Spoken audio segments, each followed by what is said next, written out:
when we talk of language, it's not always spoken language. We have to talk about written language also, literature. We generally identify it as text, a literary text. But text is not limited to literature. Anything is text. You know, any sign which is capable of delivering meaning, giving meaning, is text. It is anything that carries meaning. A text can be read, understood, it can be interpreted. When we say text, then there has to be an idea of textuality. What is textuality? So it is the textness of the text. It refers to the potential of a text to be interpreted. The element of textuality are text and context, means where of the text, and intertext, that is relationship between other texts. I mean, a text does not evolve from isolation anywhere. It is a part of a process in which many ideas come together in the mind of the writer. A writer does not grow up in isolation, because you know, as a writer, you read a lot and then you interact with other people, interact with the ideas and thoughts of other writers, and then you come to your own text. So a text always happens into an environment of intertextuality. Then another element of textness is readability of the text, and of course, nonetheless, meaning of the text. And then, you know, when Roland Barthes came, he came with the idea that there is a difference between text and a work. So he gave this idea that, okay, a text is a different level of textuality, or you know, of language, and work is different. So according to him, you know, a work, it is something that occupies a space. It can be seen, it can be held in hand. You know, what is text then? Text is held in language, not in hand. Text is real. Work is reality. Text is demonstrated. Work is displayed. So text is a methodological thing. Text. Now, what happens that with the advent of new theories, many old ideas were just thrown into wind, and then there was a new idea, that is meaning freeness. You know, text is freed from the meaning, not meaningless, meaning freeness. A text is a methodological field. Work is a thing, concrete and occupying a space on the paper. Work says what it means. Text keeps the meaning open, and it keeps itself open to all sorts of meanings, all the possible meanings in relation to the different texts. Text is, we can understand in Hindi, text is lekhan, an activity of production. So text is a process. Text is an idea of methodology. Barthes says that text has no meaning, or text has no fixed meaning. So text has been freed from meaning. Wonderful. It looks intelligent. But can there be an agenda? As it happens in the cases of all theories. You know, every theory comes with an agenda. Every theory comes with some kind of aim. You know? This postmodern thing has, you know, it displaced so many things in the name of freeing them. This free is very dangerous sometimes. Not dangerous, at least I find it very strange. Free from what? They say free from, meaning-free text. So I don't know what that freedom is. They say that, the text has no fixed meaning. It is the reader who decides meaning.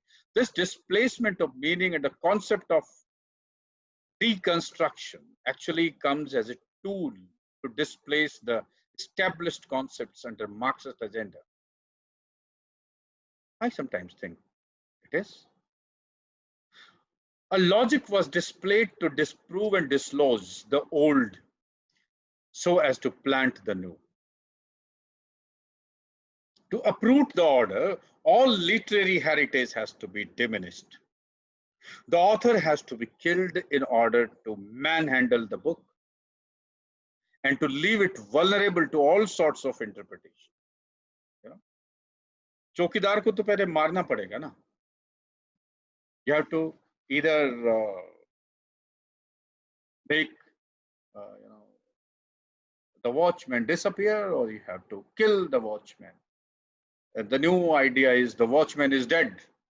So now manhandle, plunder, or do anything with the territory that he was watching. The results are Mother Nature has been reduced to the level of environment. Mother Nature. प्रकृति के मातृत्व को पर्यावरण बना दिया. And what they say? Let's manage environment. पर्यावरण को manage करें, संसाधनों को. Scriptures are reduced to the level of text so that they are quote unquote freed from their meaning, so that we can dislodge them from the established meanings, the established order, and the established idea. ग्रंथों को सिर्फ लेखन कर दिया. They say that the knowledge which was bestowed by God to the rishis, जो दृष्टा थे, the rishis who received knowledge. So the whole idea was debunked. So meaning, hence knowledge, it's suspended eternally. रचनाकार को बेदखल कर दिया, समाप्त कर दिया. रचनाकार, the creator, is dislodged, rather disowned on the level of culture. Geoffrey Thurley, I read one essay from him, where he says that Barth's essay From Work to Text is no more than an expression of the determination not to acknowledge the old bourgeois literature. And we should waste our time chasing shadows of the shadows if we try to assign this phrase, his phrase, any concrete meaning. Today, we are surrounded by such a mass of theological position, of theoretical positions. It is almost impossible to reflect in terms of a neat, isolated understanding principle while explaining or interpreting something. Each of these positions seek to approach the world with a particular perspective and commitment. There are numerous approaches, each with a theoretical frame, as there are so many micro-genres of literary expressions now. What is common in these theoretical approaches? I don't say that the whole theoretical mass that is available to us is just mess, it's just trash. It gives, of course, food for thought. The first thing that is common in all these theoretical positions, what are these theoretical positions, by the way? Structuralism, modernism, post-structuralism, feminism, gender, deconstruction, psychoanalysis, Marxism, new historicism, reader response theory, colonialism, and so many other positions. And not only that, all these isms have their one more version, that is post. There's a modern, then there is a postmodern. There's a structuralism, there's a post-structuralism. There's a colonialism, there's a post-colonialism. Everything has a post.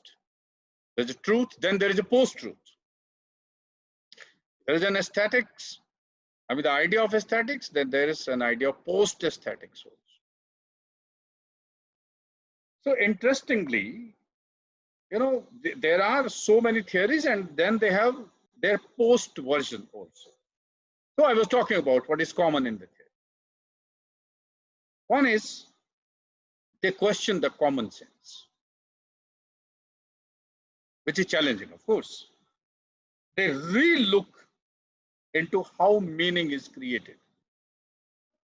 They inquire how identity takes shape. So post-structuralism, post-colonialism, etc., I may say that theoretical insights before modernism can be grouped as pre-theory. Modernism came, and after that, so many other things happened. So before that, whatever was there, it was a pre-theory, and as we say, literary theory, I think it starts after the advent of modernism. Let's try to understand what modernism is, and then postmodernism is. So to understand modernism, we have to talk about tradition first. Tradition, modern, postmodern.